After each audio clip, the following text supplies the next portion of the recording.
it to everyone on the email list so you can have it, and you'll also have the PowerPoint. Oh, good. So I don't need to take notes? No, you don't need my nerdy self. You can. Some people learn better when they start taking notes. Yeah. So yeah. Okay, so let me start sharing the screen because you'll have these handouts or the PowerPoint. Perfect. Yeah, so, okay. Yeah. So here we go. So everybody can see my screen okay? Mm-hmm. Yay, all right, here you are. I'm so glad you're here. I hope Deborah's still here. Let's see how we, yeah, good. Okay, people are coming. I'm here. Good. Hi, Deborah. Yeah, because I'm going to be referring to you later. So I'm glad you're here.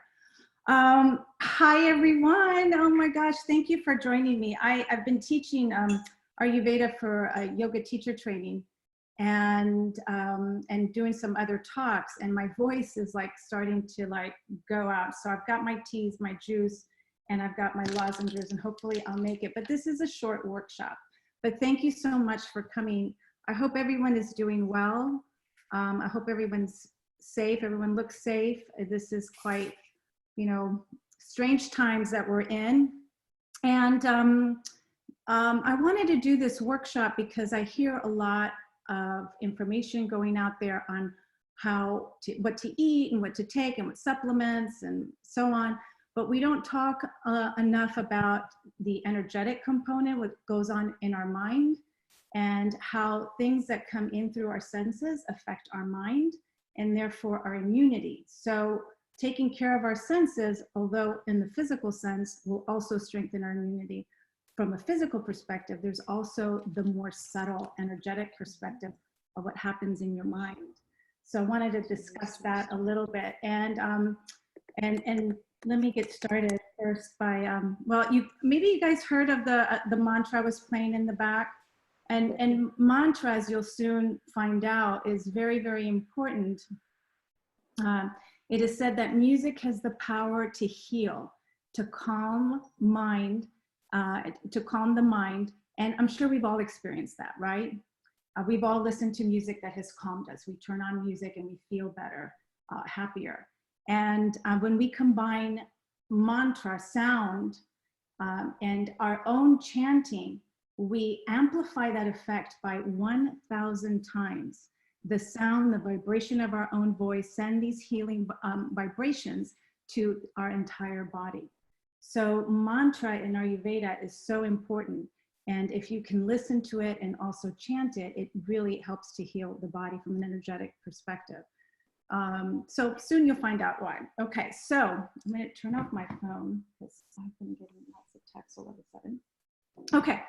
Just a quick introduction. I know most of you. There's a couple of you I don't know. Thank you for joining.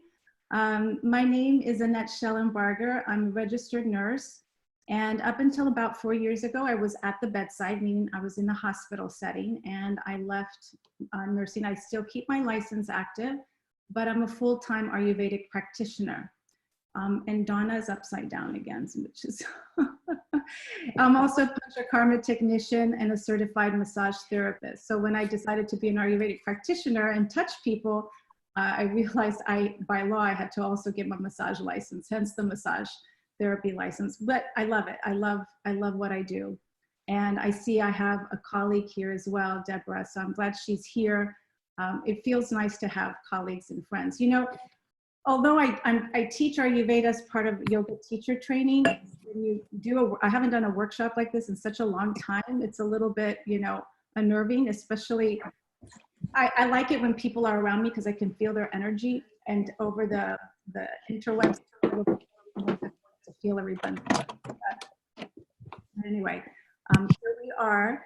If you have any questions along the way, please feel free to ask. This is, you know, I want it to be as a relaxed atmosphere as possible.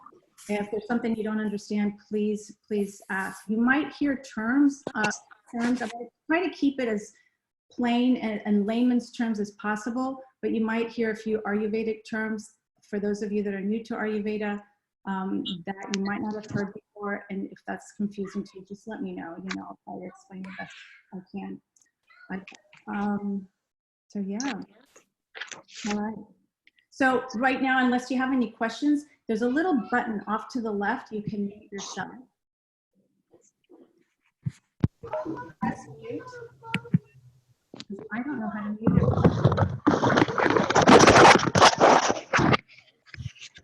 So yeah, okay. Let me see if I can, I don't know if I can mute everybody. You go into the chat at the bottom there. There's a place where you can mute everyone or in the midst You know, of I it. can't get to my chat. Oh, Oh, here we go. okay. Chat, okay. I don't, Maybe try exiting the full screen. Maybe put a space and you'll have it at the bottom. ah, Okay, great. I'm glad you fixed it. okay, so I don't know how to mute you guys. So Can't see can the PowerPoint anymore. So everyone needs to mute. Leah, can you mute? Yes, I think I am. You're not. Aren't I? No, Oh, I can hear you. Yeah. double tap. Wait. Whoa. Over there to the left. I just can't, I don't know how to mute everybody. There you go. Okay. All right. So good to see everyone. So many faces. All right. So we're going to start here. Leah, you're still not muted. If I, There you go. There you go. You're muted, but we can't see you. All right. I'm going to get started. So this workshop should be short. It's not really a long workshop. It has to do with how to take care of your senses and how your senses affect your immune system. And this is not only important in the times that we're living right now, this has always been important. And it's important because of how we perceive our world affects how strong our resilience is to stress and how we handle the things that come to us. And one of the main things we talk about in Ayurveda is how to take care of our senses, because that's what comes in. And it's part of the Dinacharya, that's the daily rituals that we do in Ayurveda. So I have here on the slide prevention. There's things that happen in a 24-hour period that affect our immunity. There's things that happen during the season that we need to do to prevent us from getting a disease. There's the environment that we live in that can affect our strength and how strong our immune system is. And then there's behavior, what we do as individuals that affects our immune system. And that's what I'm going to focus on, is the behavior. So let's go on to the next one. Sorry, prevention. All right. So this is from Dr. Ladd. I love this quote. Purusha is that pure consciousness that exists, lives, dwells in the city of senses. The body is a city of senses. This is quite amazing. Our senses has to do with consciousness. You could just let it sit. You don't have to like understand it. Just kind of let it float there in your awareness. So who's this for, this workshop? Well, it's definitely for yogis. So anyone who practices yoga should know how to take care of their senses. It's part of the Dinacharya, part of the daily rituals that we do as part of being yogis and being Ayurvedic, living an Ayurvedic lifestyle. But it's also for anyone seeking to improve their health and strengthen their immune system. So what our mind sees and experiences deeply depends on what we feed it. I have my notes, and I'm going to try to go with my notes so I don't go off on a tangent. This particular part especially is a little bit important, so I want to make sure that I kind of bring it home to you guys. Obviously, there is food that we put in our body, but going beyond food, what else? The next layer is more subtle. It's the impression and experiences we take in through our senses. Through the senses, we take in impressions from the external world, like the colors, the shapes, the sounds that are around us, the tastes that come in, and they all constitute subtle elements. Sensory impressions color our thoughts and affect our feelings. The mind, what we call manas in Ayurveda itself, brings in mental and emotional impressions that most strongly affect us. And as you'll soon see, each sense corresponds to an element and therefore affects us physically as well as energetically. In Ayurveda, we say that everything in the world is made up of the 5 elements. We have the space, which is the most subtle. We have wind, and then we have fire, and we have water, and we have earth. So these senses are all also associated with these elements. So our deeper consciousness is the ultimate product of digestion of food, impressions, and associations. So to have a healthy consciousness requires that we consider all 3 levels of nutrition. Impressions and associations go together as the basic factor of our experience. The mind, like the body, has its digestive power or digestive fire called Agni in Ayurveda, which is the intelligence, buddhi. So just as well-digested food brings physical happiness and undigested food can bring in disease, so does well-digested experiences can bring in mental happiness, and poorly digested experiences cause mental disorders and ultimately physical disease as well. So if our experiences are not digested properly, it damages the substance of the mind, just as undigested food damages the tissues of the body. Experiences that we have digested do not leave a mark or scar upon the mind in the form of memories, but allows us to function in life with peace and clarity. So what does that mean? Well, let's look at an example. For example, if we see a beautiful sunset with an open heart, this impression is easily digested and leaves an energy of light and peace in our deeper consciousness, right? But if someone attacks us or someone robs us, our mind gets disturbed. The experience is hard to digest and leaves a residue of anger, frustration, or fear. And our lives have many of these experiences. Undigested experiences re-arise from our subconscious, influencing our current state of mind until we understand and resolve them. They'll keep coming up.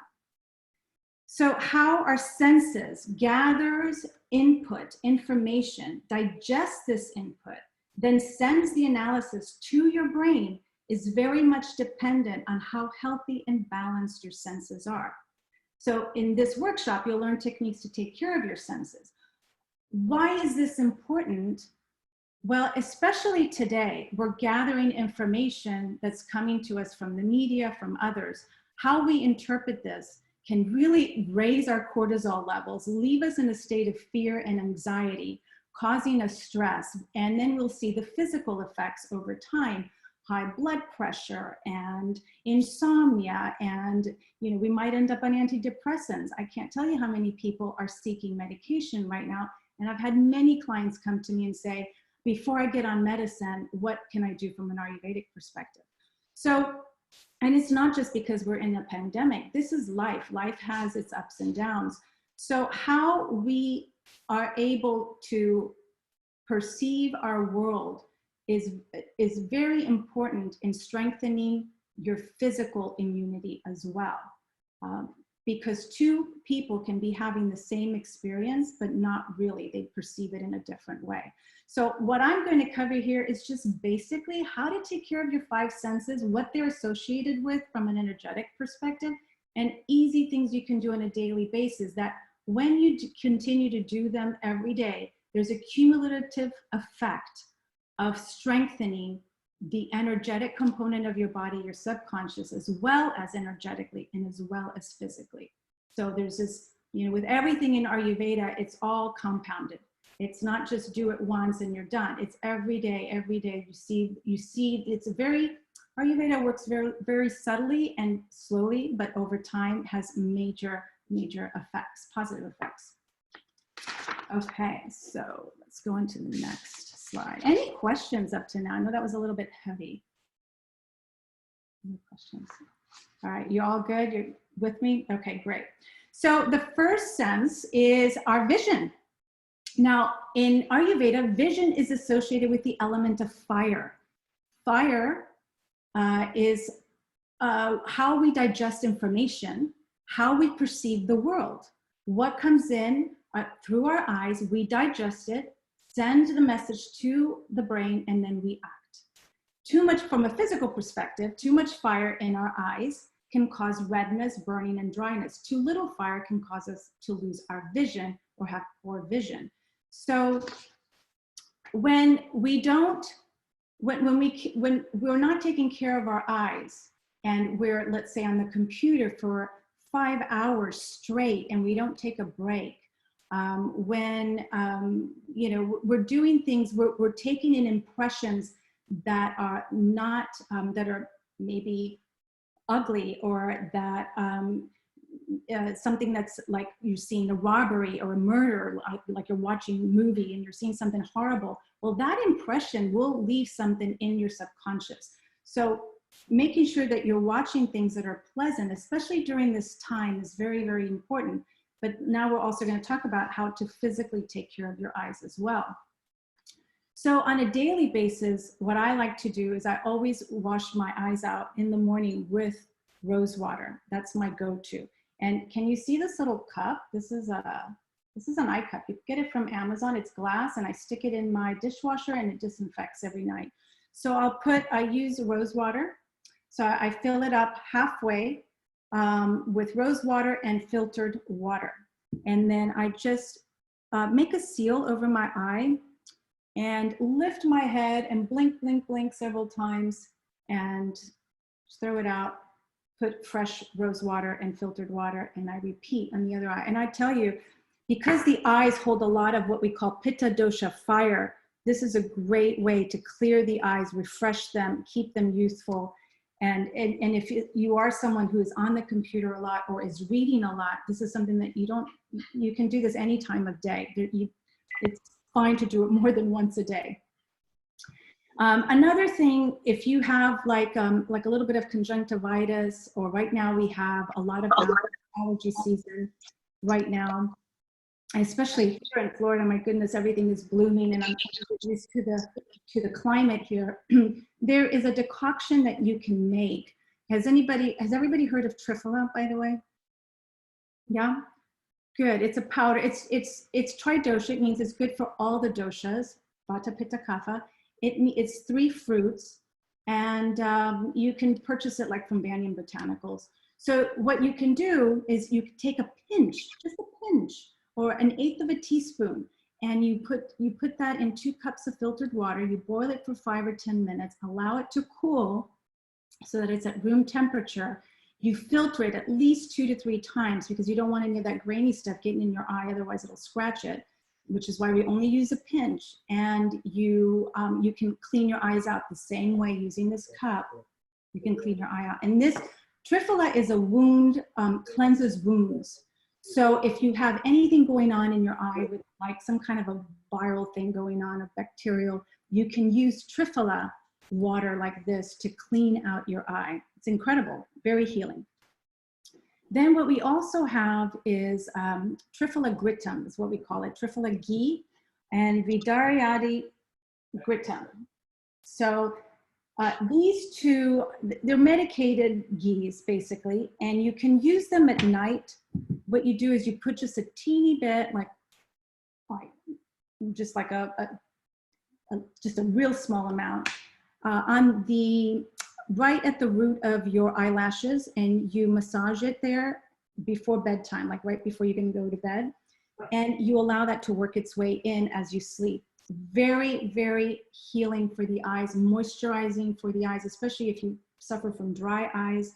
This is excellent. And the byproduct of that, it's also moisturizing around the eye area. It's good for wrinkles as well.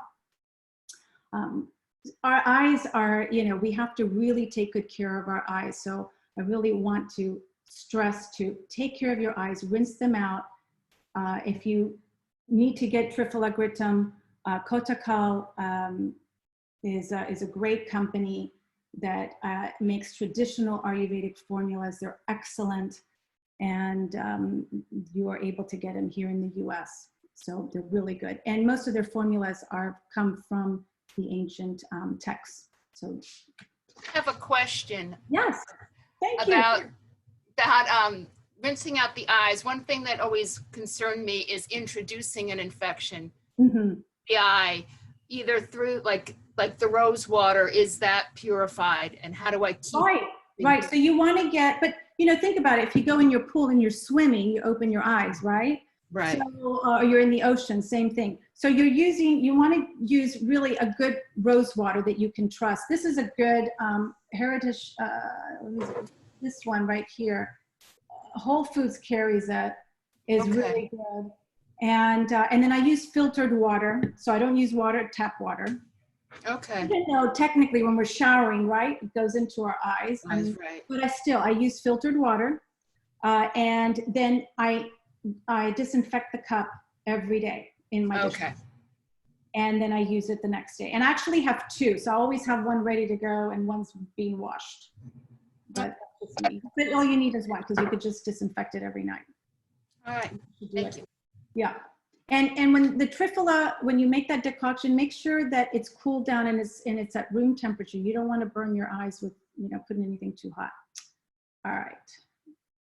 Stop and smell the roses. All right. The next sense organ is our nose. So the element of the earth is associated with the sense of smell, your sense organ, the nose. So when the earth element is decreased, of course, your ability to smell is deficient. When the earth element is increased, your ability to smell is sharper. Well, right now with the coronavirus, one of the symptoms that we're noticing is the sense of smell has decreased. And it's interesting because the earth, the element of the earth stands for stability. I mean, think about it. Earth is very stable. It's strong. It's the earth. We stand on earth and we feel grounded, right? So when our sense of smell is decreased, our stability, our ability to feel grounded is diminished. And interestingly enough, with this coronavirus, how one of the first things that happens is we lose our ability to smell, and our stability, our groundedness is removed from us. We feel ungrounded. We don't know what's going to happen to us. We get really sick. So I find that quite interesting that it's affecting our nose like that, and how some serious illnesses will affect your sense of smell. It takes you right out. You lose that stability and that groundedness. So how do we take care of our nose, our sense of smell? Well, we have what, you don't see a picture of it here, our neti pot. And we have salts that we can, we use to irrigate our nose with. There's other things that we use in Ayurveda. We can also use tulsi tea. I'm not going to get into that. But the neti pot, and I'm sure more and more the Western medical doctors are proposing this.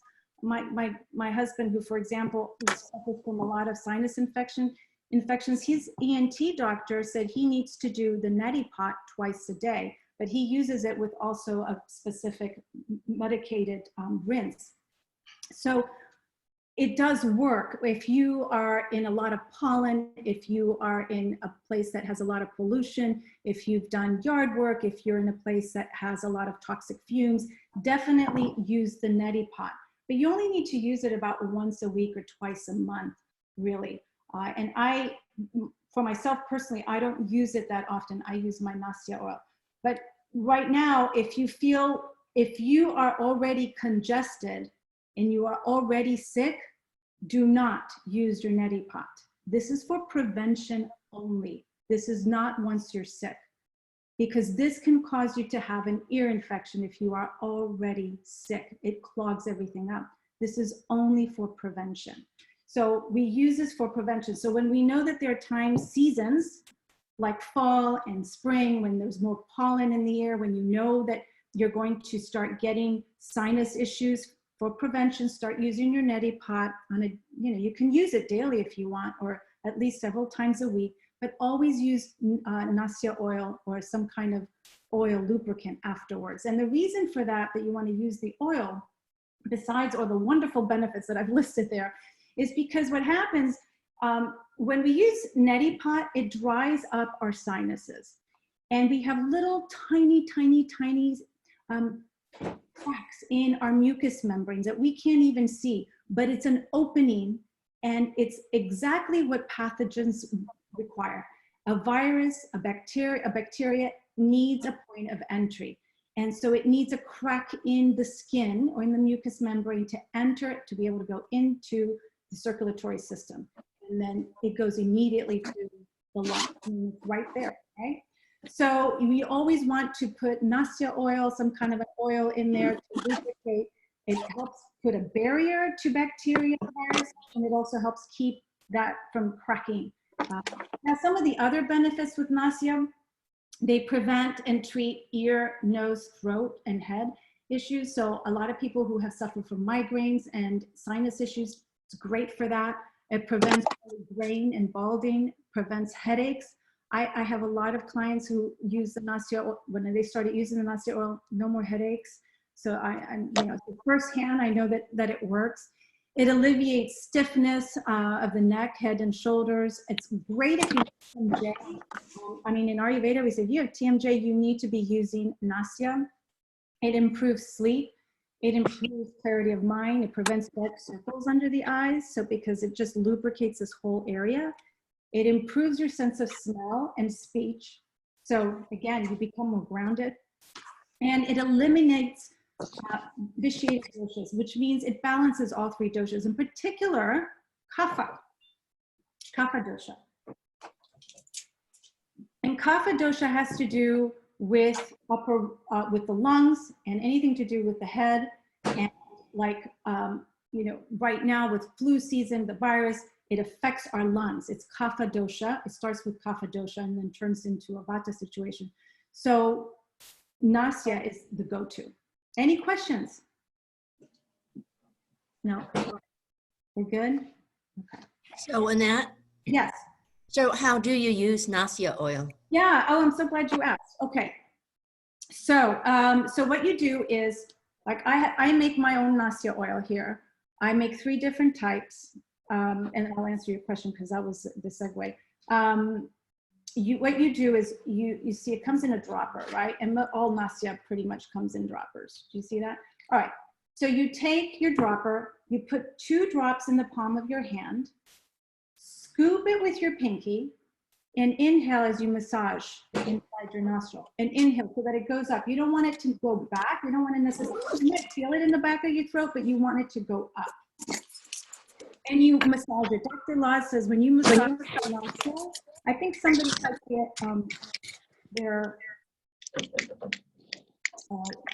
let's see. You knew, I don't know who it is. Somebody else maybe knows this. How can we, It's who's ever on the iPhone, it looks like, because that's the only person not muted. There, I think I muted them. Okay, perfect. Okay, I figured it out. Yay. All right, so Dr. Law says you massage, you're affecting all the elements when you massage the inside of your nose. So 2 drops in each nostril, and then you repeat with 2 drops in the other palm, clean pinky in the other nose. Now you're not contaminating your dropper, you're using clean hands, clean pinkies, and you do that every morning before you go out. When you're using something like my Nasya oil, which has a lot of different herbs in it, you want to use it in the morning. Do not use it at night. There's another one that I make, Shirabala Thylite, which you can use at night. Medicated Nasya oil should not be used at night because your liver has to work hard as well. And it's the time to just rest and detox. So this is for the daytime. And I think I did. I put a slide here on what the different, so for example, I make 3 different types for Vata, Pitta, Kapha. And these are some of the major herbs that I use, which all of them, and I'm not going to go through and read it, but for the most part, they all affect the nervous system. They are excellent for strengthening the body. They are good for the respiratory system. They are adaptogenic, anti-inflammatory. They are rejuvenators. So I've picked herbs that we know are good for the respiratory system as well as the nervous system, because when you're putting something in your nose and these herbs cross the blood-brain barrier, they go right to your brain, and then your brain is what controls all your hormones. So you know, in Ayurveda, really, you know, you might have heard disease starts in the gut. It starts in the brain. So I'm all about having a very strong, healthy nervous system and brain, which is why for me, Nasya oil, if you do anything, do Nasya oil. Very, very important. Okay. Now, if you cannot buy the Nasya oil for whatever reason, you can use ghee. Ghee is something else that you can use. All right. So in that ghee, you can use at night and in the day, or you can use a little bit of sesame oil. Hi, Amy. I see you. Yay. All right. That's my yoga teacher from California. All right. So the next sense organ is our mouth. And our mouth is associated with the element of water. And when water is decreased, we lose our ability to taste. Annette, can I interrupt you 1 second? Yes, of course. Is there an expiration on the Nasyas? 2 years, but Oh, you know, awesome. this bottle, you'll use it before. Perfect. Yeah. Thank you. Yep, no problem. And it will last you a long time. Like this is an ounce, it'll last you 6 to 9 months. So you'll definitely use it up before the expiration. So, okay, so water, when our water element is decreased, we decrease our ability to taste. When it increases, we increase our ability to taste. But it's also associated with our satisfaction. So when we have less water, we have less ability to feel satisfied. So that's why taking care of the mouth is not just taking care, first of all, the mouth is the gateway to the heart. I mean, you know, we always talk about from medical perspective, mouth care, because the mouth is so vascular that pathogens that enter can go right into the bloodstream and then affect the heart. But also from an energetic perspective, it has to do with how well we feel, how sweet we feel life is, right? And you'll notice when we are stressed, we might eat something salty. When our life is kind of not so good and not so happy, we might eat something sweet because we wanted to sweeten our life up, right? So it's not just from a physical, there's also an energetic component. And I hope you're starting to see that. It has to do with both. So, because in Ayurveda, it's mind, body, spirit. We look at everything, not just the physical. So I wanted to really hone in on why energetically it's important to take care of our sense organs. Okay. Now let's talk about what we do. So when you wake up in the morning, before you brush your teeth, you want to have, and there's a picture there, I didn't bring one right here, scrape your tongue. And, recommend a silver one. It's good for everyone. And you want to scrape from the back to the front 5 to 7 times. Take a look at your tongue. What's showing up in your tongue? Is there a layer? What color is it? If it's gray or kind of brown, that's more vata. If it's kind of a yellow, greenish color, that's more pitta. And if it's more white, it's probably more kapha. Notice if and how thick it is. That means there's ama, toxicity. Are there cracks in your tongue? Is your tongue swollen? Is it dry? Is it really moist?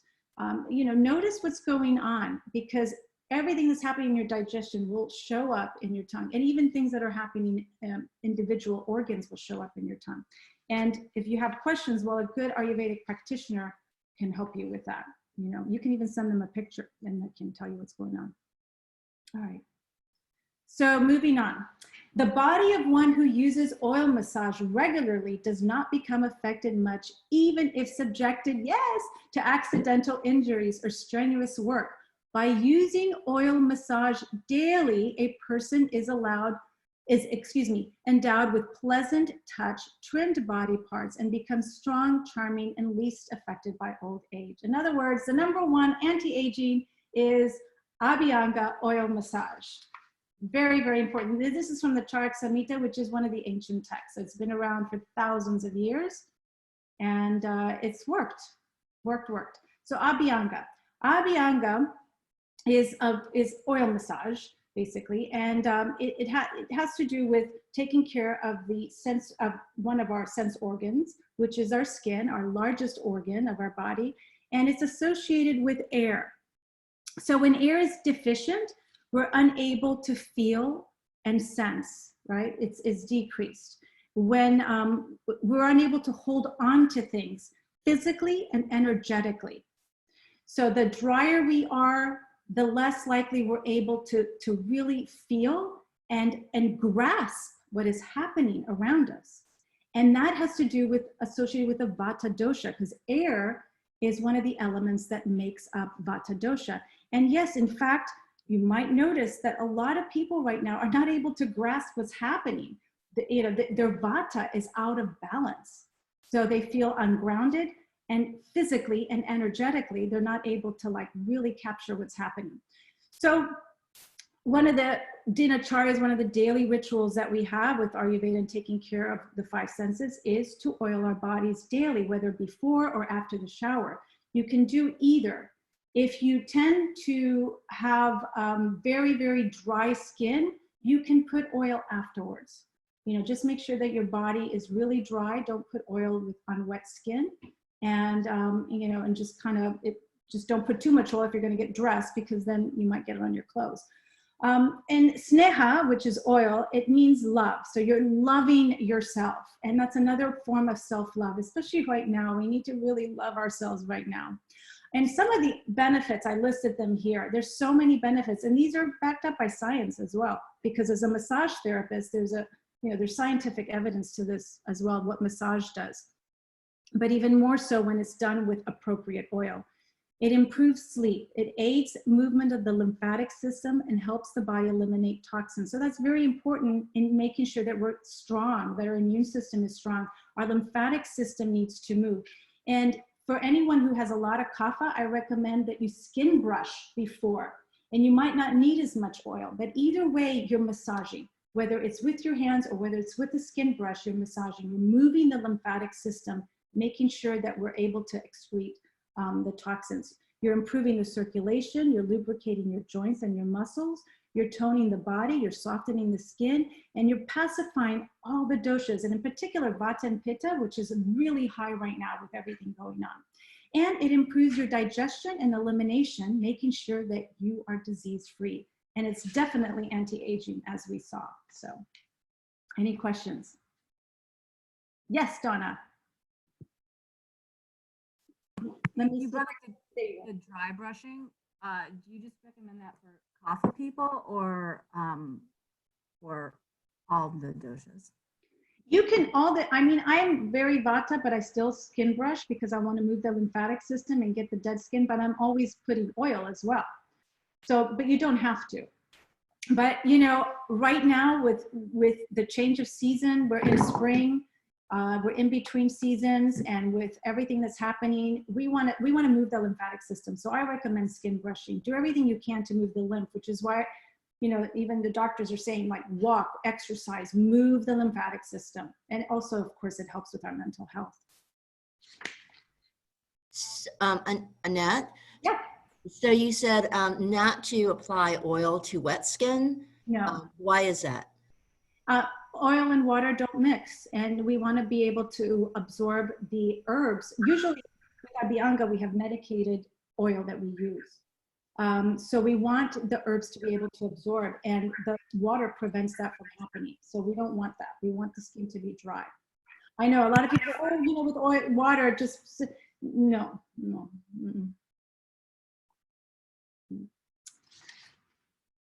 Okay, next we have our ears.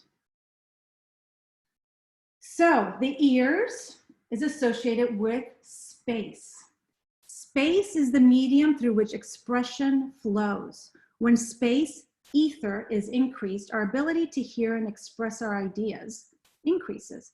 When space is decreased, our hearing decreases, and our ability to express ourselves is also limited. When we lose our ability to hear, our brain also has to work harder to understand what is being said. And this actually puts a strain in our memory and our cognitive function. And there's actually there was a recent study that showed that hearing loss is associated with faster rates of brain atrophy, which means that the brain can actually shrink faster with age-related hearing loss. So there's actual This comes from the Journal of what is it? Journal of American Medicine. I have it. I didn't put it there. So it's also our ability to, space is required for ideas to come in. It's required for expression. And when our hearing is decreased, those ideas cannot come in. We cannot express ourselves. We can't take in ideas. So that's from an energetic perspective, all right? And as you've seen from a physical perspective, it affects our brain. It can actually atrophy your brain. I'm starting to lose my voice. Let me get a little, from all the talking. Any questions so far? Oh, I knew this would happen. Okay. So what do we do for our ears? Well, in Ayurveda, we have daily oiling of the ears. And it's something really simple you can all do. You can do it at night before you go to bed. Take 2 cotton balls, and you can put a little bit of warm sesame oil, plain sesame oil, and put it 1 in each ear. And now you don't want the cotton ball soaked, right? You just want so that there's some oil on there. And you put 1 in each ear. First of all, it'll put out block any noise, but then it'll lubricate inside your ear canal. We have these little bones, ossicles, that when they become really dry and brittle, they kind of break, and that's what causes the hearing loss. So with the oil, we keep everything supple in there. And you know that they'll fall out as you fall asleep, but it doesn't matter. So you can do that at night, and every night you have, you're lubricating, taking care of your ears. The other thing is I have here a link that you'll get. I mean, you probably, I don't know if you'll be able to click on it, but you can copy and paste it. This is the Mahamdrunjaya mantra. I can barely pronounce it. This mantra right now is a mantra that all the Ayurvedic practitioners are telling their clients to listen to, their patients to listen to, because it is the mantra of, Amy, can you pronounce that for me? If you can hear. Are you there? She might not be listening. I'm here. Yeah, please help me out. I'll pronounce it properly. Mahamrit Yunjav. Thank you. See, it's a hard one. And even for Amy, who teaches Sanskrit, who's learning Sanskrit and teaches Sanskrit, it's a tough one. It's about strength. Yeah, it's a tough one. So this mantra, play it in the background. It's remember what I said about playing mantra, how it helps our body energetically. It strengthens our immune system. This is a really good mantra to be playing in the background. Okay, is Deborah still here? I don't know if she's still here. Yes, I'm here. Okay, so Deborah, my friend and colleague, is also doing something on Instagram right now. It's completely free. She is teaching pranayama. She is also a yoga teacher and has been teaching pranayama for many years. She's doing this every morning on Instagram for free. Can you talk a little bit about it? And I can give my voice a rest. Okay. Hi, Deborah. She's from Radiance Ayurveda in Arizona. Yeah. Every morning in 6:15 Mountain Time, which right now Arizona is on Pacific, the same time as Pacific. We don't go on daylight savings time. So 6:15 to 6:45 Mountain Time.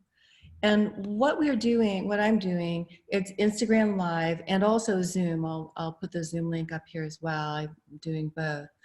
So it's a wonderful way to start the day with gentle pranayama and all levels. There are not a lot of strict ratios. A lot of the lineages that teach pranayama will have very precise, inhale to account of this, hold to account of this, exhale. We don't do any of that in our gentle morning pranayama. What I'm focusing on specifically is strengthening the lungs and purifying, so that I'm doing this all month, the weekdays, Monday through Friday, because as we know, if we do anything for a month, you establish a pretty healthy habit. Whether or not you keep the habit, that's up to you, but at least it's an opportunity to start. So that's why I'm doing it. Yeah, every morning for gentle waking up, nice, gentle pranayama. And I pull from the ancient lineages as well as just gentle, human, natural, lifting your arms and breathing up, a joyful way to wake up in the morning. So that's every morning. Wow. Thank you, Deborah. And I know Amy, my teacher, also teaches. So I don't know if yours is not free though, right? Amy? Everything we have online, all of our offerings right now are flexible tuition. Okay. So it's even through the regular shop, I've made all kinds of options, or you can just donate through Venmo. You know, whatever you got. Yeah. So there's a lot. So I wanted to introduce both of them because there's a lot of other resources. And what we're saying right now from the Ayurveda world is listen to mantra, do pranayam, very important. If you've never done pranayam, breathing exercises, learn. Deborah's doing that for free. If you want to know a little bit more about yoga, how that can help you, Amy's got stuff online. If you need products on Masayo, come and reach me. If you need an Ayurvedic practitioner, reach out to someone in your area. Although we're all doing everything long distance right now. So very, you know. Hey, Annette. Yes. The Nasya oil, could you dual purpose that for your ears, or is yes, that? you could. Yes, absolutely. Awesome. Yeah, you could. Yeah, you could. Absolutely. So the Ayurvedic principles are so important right now is what I'm trying to get across. And at the very least, now you have a few handful of ways to take care of your senses, which as you've seen is associated with the physical aspect of preventing disease, but also an energetic aspect, which is so much more important right now as our sense of feeling grounded, the unknown that is out, we don't know what's going to happen, is getting us all a little bit crazy and cuckoo. Okay, so yeah. So any questions so far? Yes. Are you going to send us links to all the other resources? Okay, that's simple. Yes, I'll send you links. I'll send an email out tomorrow with the recording, as well as the PowerPoint, and then links to, and then also I'll put the links for Amy and Deborah as well, as because they're resources too. You can reach out to them. Great, thank you. Yeah, you're very welcome. Any other questions before we end? It's so good to see all of you. Thank you for joining me. This was wonderful. My voice survived. Yay. All right, you guys are awesome. Thank you so much. Namaste.